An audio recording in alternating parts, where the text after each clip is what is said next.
My mother-in-law said, family doesn't keep secrets. So I told everyone what she said about them. This was at Thanksgiving. 23 people crammed into her dining room, the good china out, her famous pecan pie cooling on the counter. Diane had been needling me all week about hosting more, being more present, making my husband happier. A wife should be transparent, she'd announced that morning while criticizing how I folded napkins. Fine. Transparency it is. I stood up mid-meal, wine glass in hand. Since Diane believes family shouldn't keep secrets, I have some things to share. My husband's face went white. He knew what was coming. His mother smiled, thinking I was about to give some heartfelt speech about gratitude. Diane told me last month that your wife, Patricia, I gestured to my brother-in-law, only married you for the insurance money after your cancer scare. She said Patricia was already looking at divorce as attorneys. Patricia dropped her fork. I turned to my husband's sister, Renee. Diane said your adopted son will never be real family because he doesn't have her blood. She called him your little charity case. Renee's eyes filled with tears, her 10-year-old son sitting right there. She told me your dad, Diane's husband, has a daughter from an affair. She's 14 now, living in Portland. Diane's been paying her mother $2,000 a month in hush money for 6 years. My father-in-law stood up so fast his chair fell backward. The table erupted, shouting, crying, accusations flying. Diane's face had gone from red to purple to an unsettling gray. How dare you? She screamed. I trusted you with those things in confidence.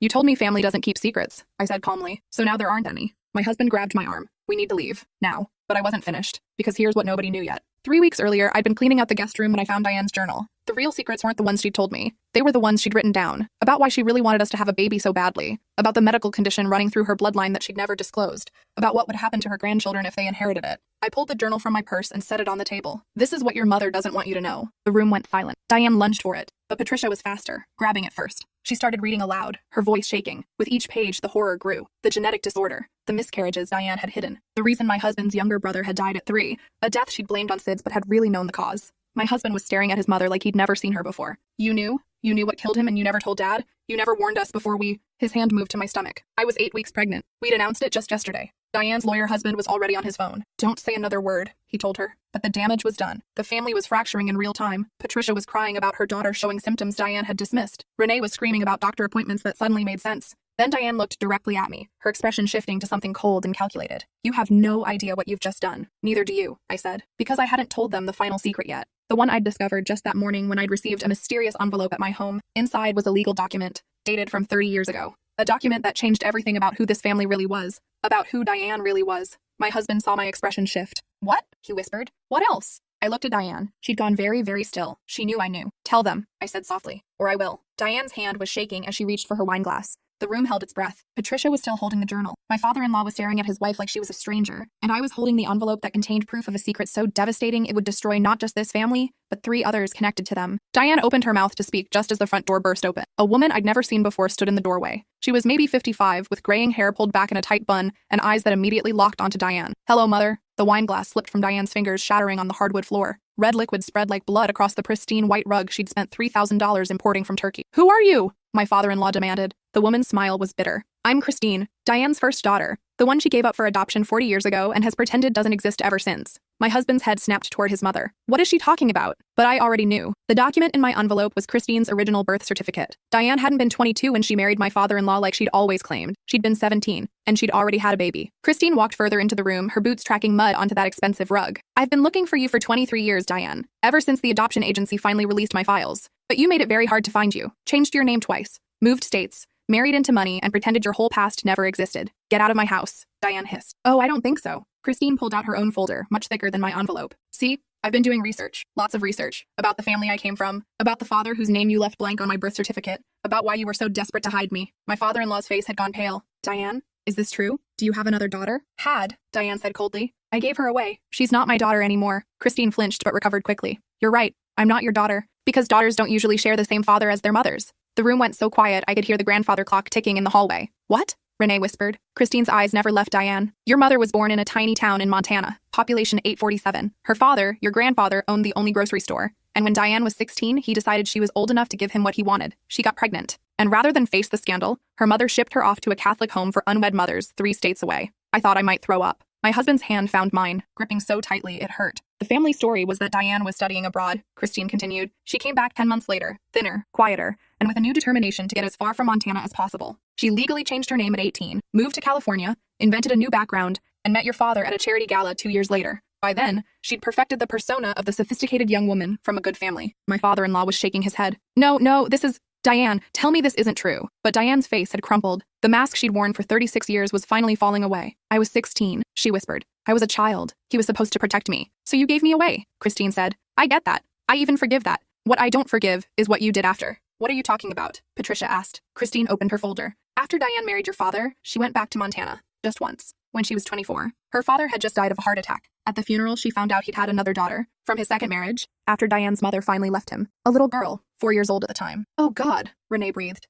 Diane knew what her father was, knew what he'd do when that little girl got old enough, so she did something about it. Christine pulled out a newspaper clipping, yellowed with age. 3 weeks after the funeral, there was a fire at the family home. The new wife and the little girl barely escaped. The house was destroyed, including all family records and photos. The grocery store mysteriously went bankrupt within the month. The wife took the settlement Diane offered through her lawyer and moved across the country. The little girl was safe. I stared at Diane. She'd saved her half-sister, protected her from the same fate. But that's not the worst part, Christine said. The worst part is what's in your blood. My hand moved instinctively to my stomach. The genetic disorder you found in that journal? Christine looked at me. It's not random. It's what happens when you're the product of incest. When your family tree doesn't branch properly. I've got it. My daughter's got it. And now your grandchildren might have it too. The room erupted again. Patricia was sobbing. Renee had her son pulled tight against her. My husband was staring at his mother with something beyond horror on his face. I came here to tell you all the truth, Christine said. Not for revenge, but because you deserve to know what's running through your veins. What you might pass on to your children. What Diane should have told you years ago. My father-in-law spoke for the first time since Christine's revelation. His voice was hoarse. How long have you known about this? The disorder? Diane's voice was barely audible. Since before I married you. But I hoped it had skipped me. That my children would be fine. When Timothy died, she couldn't finish. You knew, my father-in-law repeated. You knew our son died because of your genetic condition, and you never told me. We could have had him tested, treated. There is no treatment, Christine interrupted. That's what makes it so brutal. The children who inherit it usually die before age 5. The lucky ones live to their 20s. I'm 54. I'm one of the exceptions. My daughter wasn't. What? Patricia gasped. Christine's face showed pain for the first time. She died last year, 26 years old. That's when I decided to find you all. Because you need to know. You need to test your children. Watch for the symptoms. Give them whatever time they have left. My husband turned to me and I saw my own terror reflected in his eyes. The baby, he whispered, can be tested, Christine said, her voice gentler now. At 12 weeks. I can give you the name of the specialist. It's what I came here to do. Not destroy your family, though it looks like someone already started that, but save your children. I pulled the envelope fully from my purse. There's more, I said. The document I received this morning. It's not just Christine's birth certificate. Everyone turned to look at me. It's a report from a private investigator, one my father-in-law hired 32 years ago, right after he married Diane. My father-in-law's eyes widened. How did you... I destroyed those files. You destroyed copies, I said. The investigator kept the originals. His daughter found them when he died last month. She's the one who sent them to me after seeing our pregnancy announcement on social media. She thought we deserved to know what her father found out. I spread the papers on the table, amid the broken glass and ruined dinner. My father-in-law suspected Diane was lying about her past, so he hired someone to find out the truth. The investigator discovered everything. The incest, Christine's existence, the genetic disorder, the fire in Montana, all of it. Diane's face had gone gray. You knew? My father-in-law couldn't meet her eyes. I knew enough. I knew you'd been through something terrible. I knew you were protecting a secret. But I thought, I loved you. I thought love would be enough, that we could move forward without looking back. You knew, Diane repeated, her voice rising. You knew about the genetics and you let us have children anyway? I didn't know about the disorder until after Timothy was born, he said desperately. By then, I'd already lost one son. I couldn't lose my marriage too. So you let more children be born, Patricia said slowly. Renee, your other sons. You gambled with our lives because you didn't want to face the truth. The accusations were flying now, everyone talking over each other. But I was watching Christine, who'd moved to stand beside me. Why send them to her? She asked, gesturing to me. Why not confront them yourself? I met her eyes.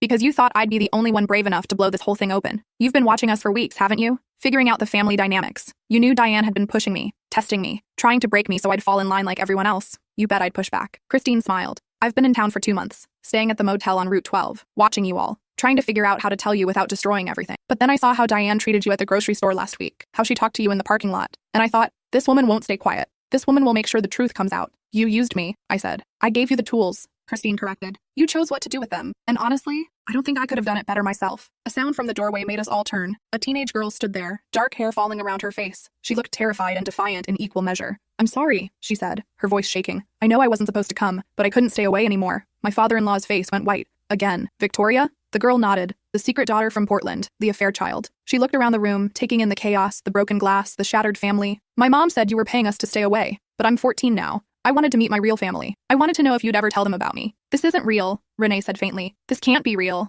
But it was real. All of it. The lies, the secrets, the blood money, the genetic time bomb. Everything was spilling out like wine from Diane's shattered glass, staining everything it touched. Victoria took a tentative step into the room. Are you my half-sister? She asked Renee. Renee just stared. I'll take that as a yes, Victoria said. She had her father's eyes, the same eyes my husband had, the same eyes that were now filling with tears as my husband looked at this girl, this stranger who was his sister. How many more? My husband asked his father. How many more secrets? How many more siblings? Just her, my father-in-law said. I swear, just Victoria. Just, my husband repeated bitterly. Just one secret child. Just one genetic disorder. Just one dead brother. Just your entire marriage built on lies. Christine cleared her throat. Actually, there might be one more thing you all should know. Oh God, what now? Patricia moaned. Christine pulled out another document. When I was researching the family, I found something interesting about the genetic disorder. It's rare. So rare that there are only about 40 documented families worldwide who carry it. And most of them trace back to the same geographic region in Montana where Diane grew up. So? Renee asked. So I ran the numbers, cross-referenced the families, and I found something interesting. She looked at my father-in-law. Your family name is Whitmore, correct? But it used to be Whitaker,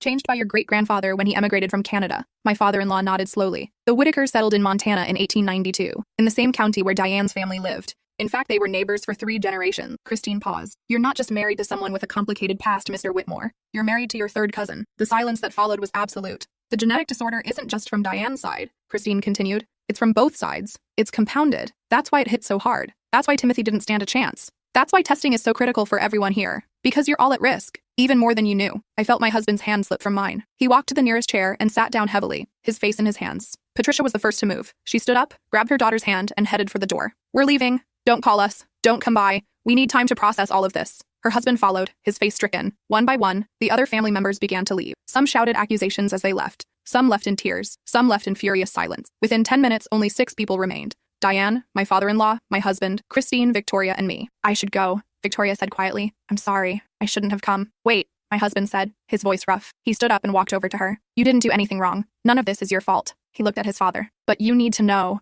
All those years you were paying her mother to keep her hidden, that was your choice. Your shame, not hers. She deserves to know her family if she wants to. Victoria's eyes filled with tears. Do you mean that? I don't know what I mean anymore, my husband admitted. But I know you're not the one who should be apologizing. Christine checked her watch. I need to get back to my hotel, but I'll leave my contact information. All of you should talk to your doctors, get tested. I know this is a lot, but knowledge is better than ignorance, even when it hurts. She placed a business card on the table and left without another word. After a moment, Victoria followed, casting one last look back at the father who'd hidden her existence for 14 years. Then there were 4. Diane spoke first. I never meant for any of this to happen. Which part? I asked. The incest? The hidden pregnancy? The lies? The genetic disorder you passed on to your children? The dead son you never grieved honestly? Which part did you not mean to happen? All of it, she whispered. I was 16 years old. I thought if I could just get far enough away, start over completely, none of it would matter. I thought I could build a new life and leave all the darkness behind. But darkness doesn't stay buried, I said. It grows. It spreads. It infects everything it touches. My father-in-law cleared his throat. I owe you all an explanation. I don't want to hear it, my husband said flatly. Please.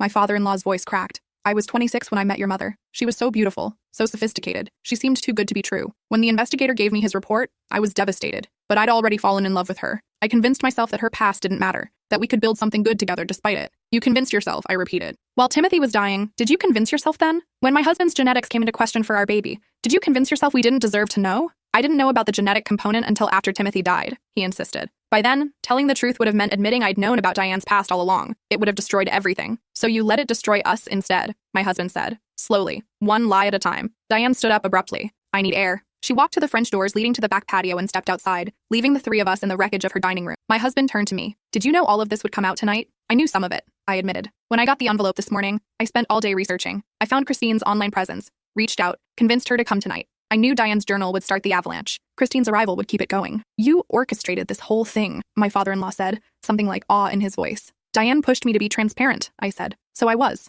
About everything. My husband was looking at me like he didn't quite recognize me. You've been planning this for how long? Since I found the journal 3 weeks ago. Since I realized that Diane's push for us to have a baby immediately, her insistence that we not do genetic testing, her dismissal of every concern I raised, it all meant something darker than just an overbearing mother-in-law. She knew, she's always known, and she was willing to gamble with our baby's life rather than face her past. Our baby, my husband repeated. He sat back down looking lost. What are we going to do? We're going to get tested, I said firmly, at 12 weeks. And if the baby has the disorder, we're going to make an informed decision together, not based on your mother's guilt or shame, but on what's right for us. And if I carry it, he asked, if I have the gene, then we deal with it, I said, together, honestly. No more secrets. My father-in-law cleared his throat. I should check on Diane, but he didn't move. He just sat there, looking at the ruins of his family's Thanksgiving dinner. Outside, I could see Diane standing on the patio, her silhouette sharp against the darkening sky. Her shoulders were shaking. For the first time since I'd known her, she looked small, vulnerable, human. I didn't know it would feel like this, I said quietly. Destroying everything. You didn't destroy it. my husband said. He reached for my hand again, tentative this time. It was already destroyed. You just made it visible. We sat in silence for a while. The grandfather clock ticked. Somewhere in the house, the furnace kicked on. Normal sounds in a world that had just become deeply abnormal. Finally, my husband stood. We should go home.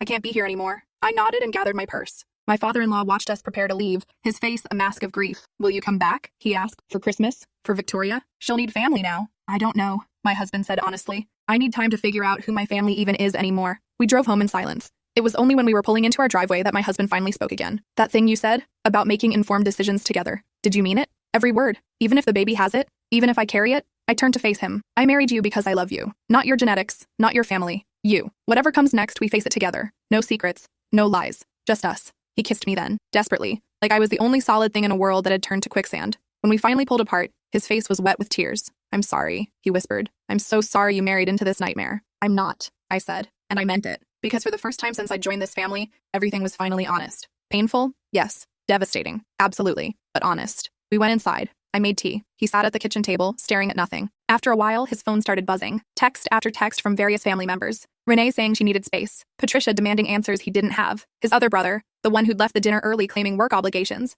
asking what the hell had just happened. You don't have to answer them, I said. I know, but he picked up the phone anyway, scrolling through the messages. Half of them are angry, the other half are terrified. Nobody knows what to do next. None of us do, I said. This isn't something you can solve in one night. He set the phone down. Can I ask you something? Anything. That moment when you stood up with the wine glass, when you decided to tell everyone Diane's secrets, did you know it would go this far? Did you know Christine would show up and Victoria and all of it? I thought about lying, making it seem less calculated than it was, but we'd just committed to honesty. I knew Christine was planning to come. We'd been messaging all day. I didn't know about Victoria, that was pure chance. But yes, I knew it would be bad. I knew it would probably destroy your family's relationships. And I did it anyway. Why? Because your mother was going to let our baby die, I said simply. If we'd had a child with the disorder, if we'd never known to test for it, she would have let it happen. Just like she let it happen to Timothy. Just like she's been letting it happen to everyone in this family for decades. I couldn't let that continue. He was quiet for a long moment. I should be angry with you. Are you? No. He looked up at me, his eyes clear for the first time in hours. I'm grateful. Terrified and devastated, but grateful. You saved our baby's life. You saved me from becoming like them, keeping secrets, protecting pride over people, letting the lies pile up until they suffocate everything good. The tea kettle whistled.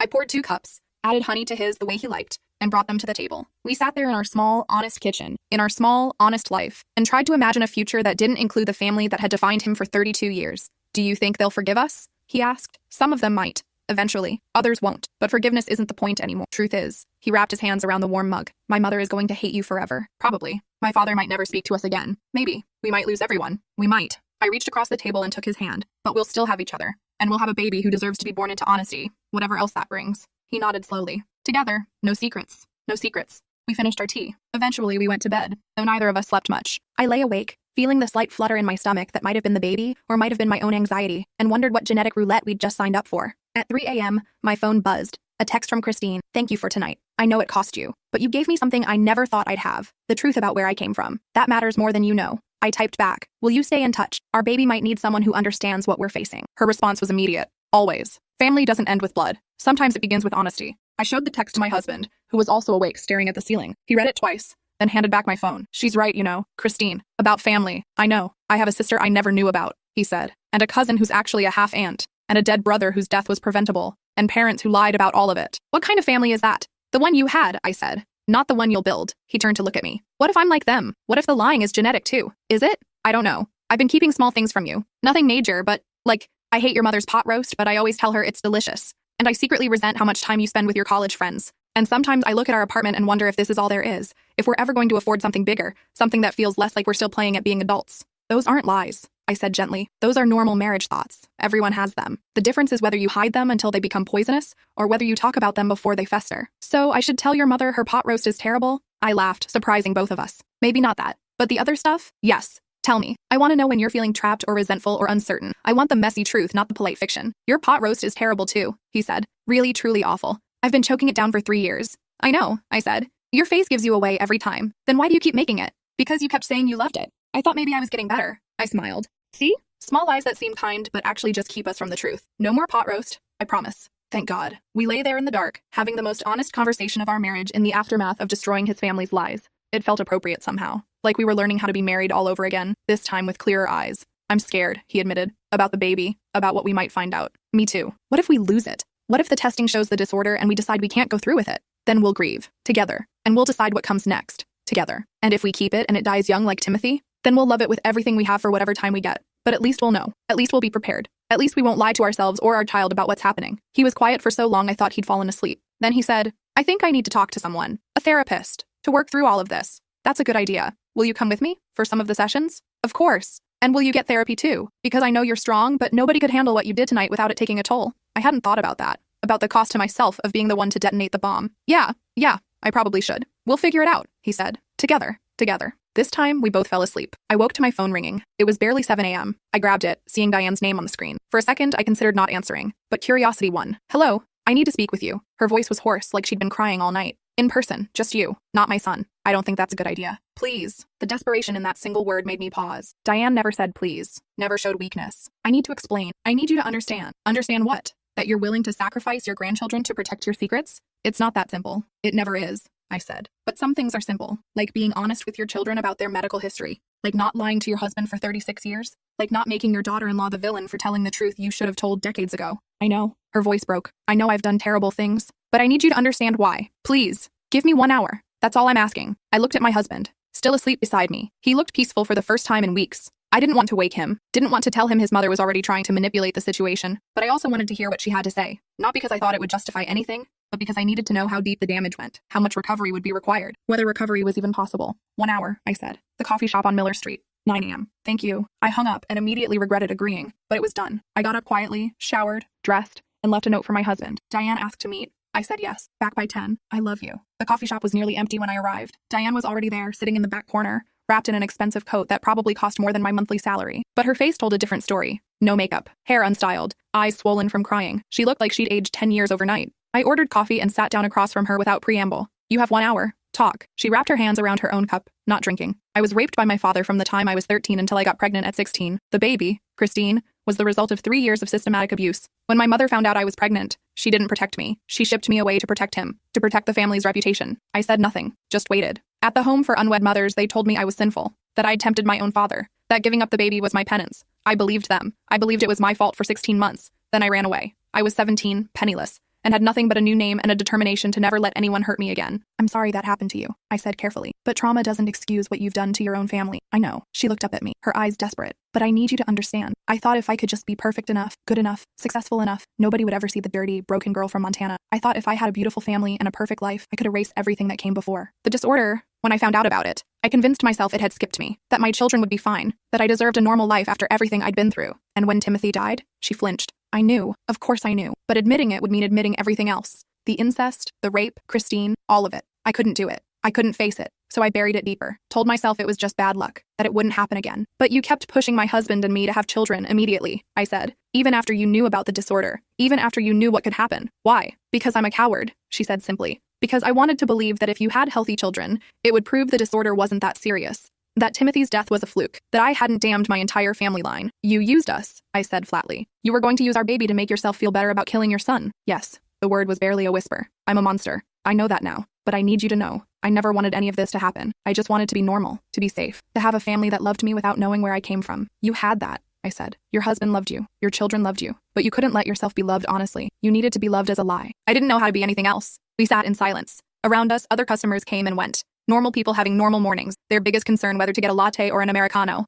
I envied them. What do you want from me? I finally asked. Forgiveness? I can't give you that. It's not mine to give. I want you to tell my son that I'm sorry, that I never meant to hurt him, that if I could go back and do everything differently, I would. Tell him yourself. He won't answer my calls. Then give him time. You don't get to control the timeline of his healing. She nodded, tears spilling down her cheeks. And the baby? Will you still get tested? Of course. And if it has the disorder? That's not your concern anymore. She flinched again. I suppose I deserve that. You deserve a lot more than that, I said. But I'm not interested in making you suffer. I'm interested in protecting my family, even if that means protecting them from you. I understand. She pulled out an envelope and slid it across the table. This is everything. All my medical records. Christine's information. The name of the specialist who diagnosed her. Everything you need for your doctors. I should have given this to you the day you announced you were pregnant. I'm giving it to you now. I took the envelope without opening it. Is there anything else in here? Any other secrets waiting to explode? No. I promise. That's everything. Your promises don't mean much anymore. I know. I stood up. I won't tell my husband not to speak to you. That's his choice. But I will tell him to be careful. To remember that you chose your comfort over your children's lives. That doesn't go away because you've had one honest conversation. I know. She looked up at me, mascara running down her face. For what it's worth, I'm glad he married you. You're stronger than I ever was. You won't let him make my mistakes. No, I agreed. I won't. I left her there and drove home. My husband was awake, reading my note, panic clear on his face. When I walked in, he exhaled in relief. You went to see her? She asked. I said yes. Why? Because I needed to look her in the eye and make sure there were no more secrets. No more bombs waiting to go off. I handed him the envelope. She gave me this. Medical records. Everything we need for the testing. He took it, but didn't open it. What did she say? I told him everything. The rape, the years of abuse, the Catholic home, the desperate need to be someone other than the broken girl from Montana. When I finished, he was crying. I wish she'd told us. He said, we could have helped her, supported her. She didn't have to carry all of that alone. She chose to carry it alone, I said gently. That was her decision, and it hurt everyone around her. You can feel sympathy for what she went through while still holding her accountable for what she did. Can I? He wiped his eyes. It feels impossible. She's my mother. She was a victim, but she also victimized us. How do I reconcile that? I don't know. Therapy probably. Time. But you don't have to figure it out today. He nodded. Then he opened the envelope and started reading. I watched his face change as he absorbed the information. The technical language of genetic disorders. The statistics. The prognosis for children born with the mutation. It was brutal in its clarity. Christine's daughter died at 26, he said. There are pictures here. She looked healthy in them, happy. And then she wasn't. No, then she wasn't. He kept reading. The disorder is progressive. Vision problems first, then mobility issues, then organ failure. Most people who have it die before 30. The ones who make it longer do so in constant pain. That's what we might be passing on to our baby. Yes. We sat with that for a while. The magnitude of it. The impossibility of it. Do you want to keep it? He asked finally. If the tests come back positive? I don't know, I admitted. I love this baby already. But I don't know if I can bring a child into the world knowing they'll suffer. Knowing they'll die young. Me neither. But I also don't know if I can terminate a pregnancy because of something that might not even manifest. The mutations aren't a guarantee. They're a probability. A high probability. But not certain. He set down the papers. We have 3 weeks until the testing window. 3 weeks to figure out what we believe. What we're willing to risk. Do you want to talk to Christine? She might have insights we don't. Maybe. Probably. He rubbed his face. This is impossible. How do people make these decisions? I don't think they do, I said. I think they just make a choice and then live with it and hope they made the right one. That's terrifying. Yes. My phone buzzed. A text from Renee. Can we talk? Just you and me? I showed it to my husband. He nodded. She's probably freaking out about her son, whether he has it. He might. He probably does. If we do the math on the genetics. He stopped. I can't think about that right now. Talk to Renee. See what she needs. I texted back. When and where? Her response. Now? Park near your place? 15 minutes later, I was sitting on a bench watching Renee's son play on the swings while Renee chain smoked beside me. I'd never seen her smoke before. She looked like she hadn't slept. Like she might never sleep again. I took him to the emergency room at 4 a.m., she said without preamble. Demanded they test him. They told me they can't run genetic panels without a referral and a reason, so I told them the reason. My son sat there listening while I explained that his grandmother hid a genetic disorder that might kill him. Do you know what he said? I shook my head. He asked if he was going to die. And I didn't know how to answer. Because I don't know. Nobody knows. We have to wait for appointments and referrals and tests. Meanwhile, I'm watching him play and wondering if this is the last time I'll see him healthy. Renee, don't. She held up a hand. Don't comfort me. Don't tell me it'll be okay. Because you don't know that. Nobody knows that. My son might be dying and my mother knew and never told us. I'm sorry. Are you? Because you're the one who told everyone. You're the one who blew up our lives.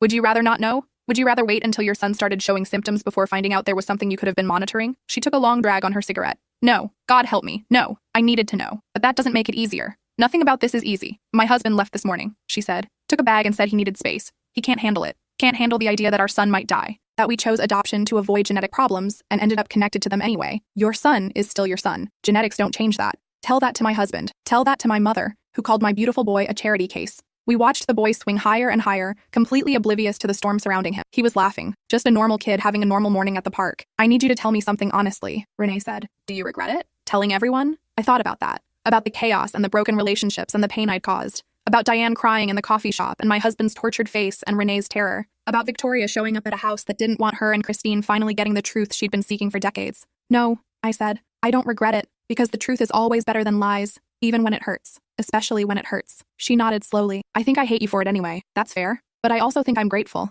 And I don't know how to hold both those feelings at the same time. You don't have to figure it out today. She laughed bitterly. Everyone keeps saying that. Like time makes this easier. But it doesn't. Every day my son wakes up healthy is one day closer to the day he might not. Or one day further from a disease he might not have. Optimism doesn't suit you. It doesn't suit anyone right now. Her son ran over, breathless and happy. Mom, can we get ice cream? Renee looked at him and I watched her face crumble and then rebuild itself in seconds. Sure, baby. Whatever you want. He cheered and ran back to the swings for one more turn. Renee stubbed out her cigarette and stood up. Thank you for meeting me. Anytime. I mean it. Even though I hate you a little, I'm glad you're here. I'm glad someone in this family has the guts to tell the truth. She paused. Your baby. We're getting tested. And if, we'll figure it out when we get there. She nodded. I hope it's okay. I really do. This family doesn't deserve more tragedy, even if we kind of brought it on ourselves. She walked toward her son, and I headed back home. My husband was waiting, the medical papers spread across our kitchen table like the map of a disaster zone. Renee okay? He asked. No, but she will be. Maybe. Eventually. Her husband left. She told me. This is what we do, he said quietly. As a family, when things get hard, we scatter. We hide. We pretend. Even the next generation is already doing it.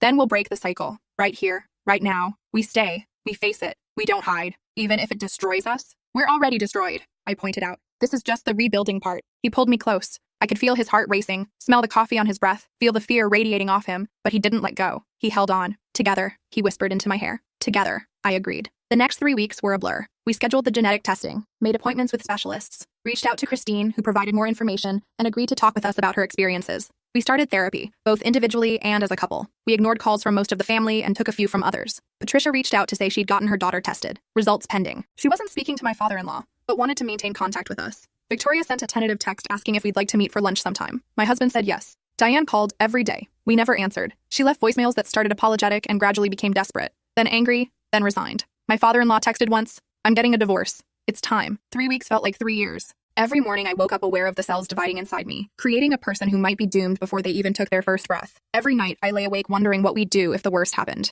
if we'd have the strength to make the right choice, whatever that was. The day of the testing arrived. We drove to the specialist's office in silence. The waiting room was full of other couples with that same tense, terrified look. We were all waiting to find out if our futures were blessed or cursed. When they called our name, I reached for my husband's hand. He held on like I was the only thing keeping him anchored to earth. Maybe I was. The genetic counselor was kind but professional. She explained the testing process, the timeline for results, the accuracy rates. Everything was very clinical, very removed from the human terror of what we were actually facing. "Do you want to know today?" she asked. "Or would you prefer to wait for the full panel results?" "Today," we both said at once. She nodded. "Then let's begin." The actual testing took 20 minutes. The waiting for preliminary results took 2 hours. We sat in the same waiting room watching other couples come and go. Some left in tears, some left smiling, most left looking shell-shocked like us, unable to process whatever they'd been told. Finally, the counselor called us back. Her face was carefully neutral, telling us nothing. We sat down. She opened a folder. "I have your preliminary results," she said. "The full genetic panel will take another week, but we were able to identify the specific markers you were concerned about." And my husband's voice was hoarse. She looked at both of us.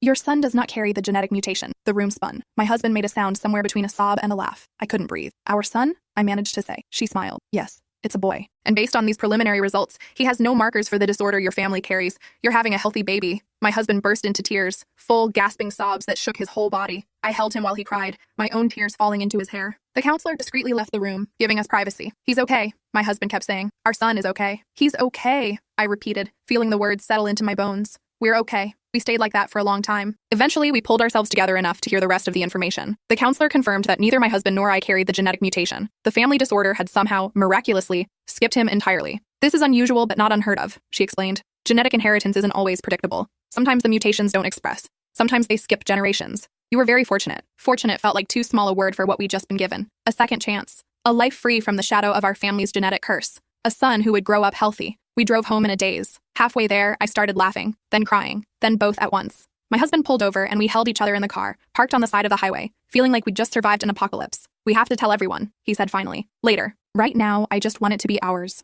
Just for a little while." He nodded. "How long?" "Until tonight. Then we'll start making calls. Diane will be relieved." "Diane doesn't get to be relieved," I said sharply. "Her relief doesn't erase what she did, what she was willing to let happen. I know, but she's still my mother. And our son will never be left alone with her," I said. "That's non-negotiable. She lost the right to unsupervised time with our children when she chose secrets over safety." Agreed. We got home and crawled into bed fully clothed. Neither of us had slept properly in weeks. Now, with the weight of uncertainty lifted, exhaustion crashed over us like a wave. We slept until dark, wrapped around each other, dreaming of futures that had seemed impossible just hours before. When we woke, it was almost 8 p.m. We ordered pizza and sat on the couch, eating and talking about what came next. We'd need to tell the family, deal with their reactions, set boundaries with Diane, build a relationship with Victoria, support Renee and Patricia through their own testing journeys. "It's not over," my husband said. "The family stuff, the drama, it's going to keep going for a while." "I know, but our son is safe. That's what matters." "That's what matters," I agreed. He picked up his phone. "Who do we call first?" "Christine," I said immediately. "She's the one who made sure we knew to test. She deserves to know her nephew is going to be okay." He nodded and dialed. Christine answered on the first ring. When we told her the news, she cried. "Thank God," she kept saying. "Thank God." After we hung up with her, we called Renee. She answered, sounding exhausted. "Please tell me you have good news. I need some good news." "He's healthy," my husband said. "Our son is healthy. He doesn't have it." She broke down. "I'm so happy for you. So happy. We get our results next week. I'm terrified. Whatever happens, we'll help. I promised. You're not alone in this. Thank you. Thank you for telling everyone the truth. If you hadn't, I wouldn't have known to test. Neither would Patricia. You saved our children, even if you almost destroyed our family to do it." After that, we called Patricia, who sobbed with relief for us, and asked us to pray for her daughter's results. We called Victoria, who we barely knew, but who deserved to be part of this family's new chapter. We even called my father-in-law, who answered on the first ring. "Is it good news or bad?" he asked immediately. "Good. The baby's healthy." I heard him make a sound that might have been a sob. "Thank God." I was so afraid. I thought my sins would keep visiting themselves on generation after generation. I thought we'd never escape what Diane and I did. You might not escape it yet, my husband said. Renee and Patricia are still waiting on results. I know. I've been praying more in the last 3 weeks than I have in 30 years. Maybe it's too late for that. Maybe God doesn't listen to people like me, but I'm trying. We'll talk soon, my husband said. About everything, but not tonight. Not tonight, his father agreed. We didn't call Diane. Neither of us could face that conversation yet. Let her wait one more night. Let her wonder. She'd put us through weeks of terror. She could handle a few more hours. Instead, we sat on our couch, my husband's hand on my stomach, and talked about our son, about names and nurseries, and what kind of parents we wanted to be. We talked about honesty and transparency, and never, ever keeping secrets that could hurt the people we loved. I want him to know about all of this, my husband said. When he's old enough, I want him to understand why his grandmother isn't in our lives much, why we're so careful about medical information. I don't want him to grow up with lies. Agreed. Age-appropriate truth, always. Even when it's painful, especially then. We fell asleep on the couch, the TV playing quietly in the background, dreaming of our healthy son and the honest life we'd build for him. The next morning, I woke to my phone buzzing. A text from Diane. Please, I need to know about the baby. I can't sleep. I can't eat. Please tell me. I showed it to my husband. He sighed. We should tell her. As much as I want to make her suffer, we should tell her. You tell her I can't. He took my phone and typed. The baby is healthy. He doesn't have the disorder. But this doesn't change anything between us. You still chose to hide the truth. You still risked our son's life. Those things don't go away because we got lucky. Her response came immediately. Can I see you?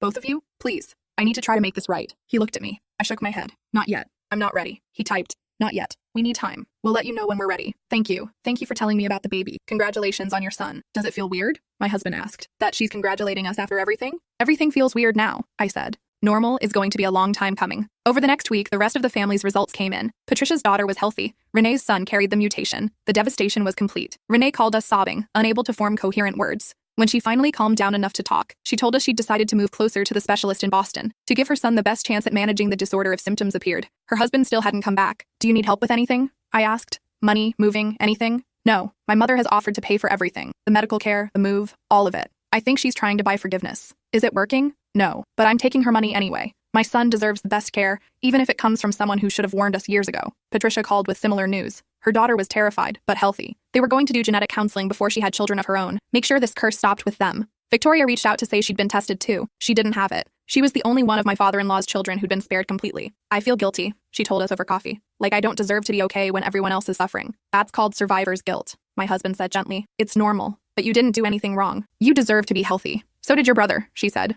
The one who died. He deserved to be healthy too. Yes, he did. This family is cursed. This family had secrets, I corrected. And secrets are worse than any genetic curse. At least with genetics, we can test, we can prepare. With secrets, we're just waiting for the next bomb to explode. Are there any more? She asked nervously. Any more secrets? My husband and I looked at each other. As far as we knew, everything was finally out in the open. But with this family, who could be sure? I don't think so, my husband said. But I've learned never to say never. A month after the testing, Diane requested a family meeting. She wanted everyone together. All her children, their spouses, her husband, Christine, Victoria, me. She had something she needed to say to all of us at once. Should we go? My husband asked. Probably, if only to close this chapter properly. We arrived at a restaurant conference room Diane had rented. Everyone was there, looking uncomfortable and wary. Diane sat at the head of the table, looking small and tired. My father-in-law sat at the opposite end, as far from her as possible. They were separated now, divorce papers filed. Diane cleared her throat. Thank you all for coming. I know many of you don't want to be here. I don't blame you, but I needed to say some things to all of you at once. Nobody responded. We just waited. I'm sorry. Her voice cracked. I'm sorry for lying to you, for hiding the truth about my past, about our genetics, about Timothy's death. I'm sorry for prioritizing my own shame and fear over your right to know.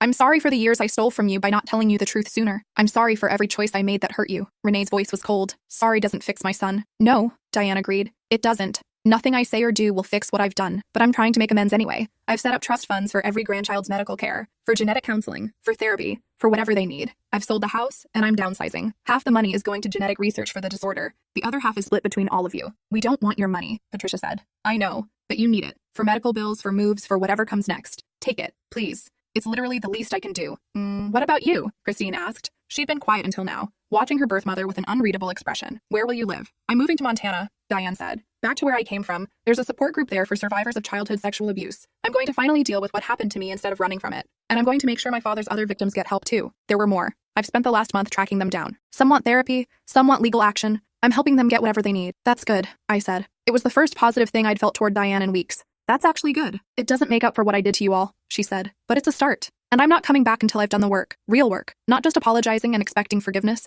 Actual therapy and healing and facing what I've been running from for 40 years. How long will that take? My husband asked. I don't know. Years, probably. Maybe forever. But I'm not asking you to wait for me. I'm not asking for forgiveness or for your relationships back. I'm just asking that you take the money I'm offering and use it to build better lives than I gave you. Lives built on truth instead of lies. We sat in silence. Around the table, I could see people processing. Some looked angry. Some looked sad. Some looked relieved that she was leaving. Some looked afraid of what came next. I have one more thing, Diane said. She pulled out a box and slid it to the center of the table. This is every secret I've kept. Every lie I've told, every piece of information I should have shared. It's all written down, all documented. If you want to read it, you can. If you want to burn it, do that instead. But I'm not taking it with me. I'm leaving it behind. I'm done with secrets. Nobody reached for the box. We all just stared at it like it might explode. Christine finally stood and picked it up. I'll keep it. For now. If anyone wants to see what's inside, they can ask me. Diane nodded. Thank you. One by one, people started leaving. Some left without saying goodbye. Some hugged Diane briefly. Some couldn't even look at her. My husband and I were the last to go, aside from Christine and Victoria, who decided to get dinner together afterward. At the door, Diane caught my arm. Thank you, she said softly. For what? For being brave enough to tell the truth when I couldn't. For saving my grandchildren, even at the cost of destroying my family. For loving my son enough to risk everything to protect your baby. I looked at her, really looked at her, and saw what I hadn't been able to see through the anger and betrayal. A broken woman who'd been trying to outrun her trauma for 4 decades. A victim who'd become a victimizer. A person who'd made terrible choices out of terrible pain. I hope Montana helps you, I said. I really do. But you're right. This doesn't fix anything. You've got a long road ahead. I know. And we're not holding space for you while you heal. We're moving forward, building our own lives. Your healing is your responsibility, not ours. I know that too. I turned to leave, then stopped. Diane, that little girl in Montana, your half-sister, the one you saved from your father. Have you ever contacted her? Diane's eyes widened. How did you? Christine told me. Have you? No. I thought it was better if she never knew about me. If she just lived her life free from all of this. Maybe, I said. Or maybe she deserves to know she has a sister who loved her enough to burn down their childhood home to protect her. Maybe she deserves the truth too. Diane was crying now. I wouldn't know what to say. Start with sorry, then go from there. I left her standing in the doorway and walked out to where my husband was waiting. He took my hand without asking how it went. He knew. We both knew. Nothing was fixed. Nothing was resolved. But at least now everything was honest. At least now the truth was out. Ready to go home? He asked. Ready. We drove back to her small apartment, where a crib was now waiting in the spare room, where paint samples were taped to the walls and baby books lined the shelves, where we were building a life for our son based on transparency and truth and all the lessons we'd learned from his grandmother's lies.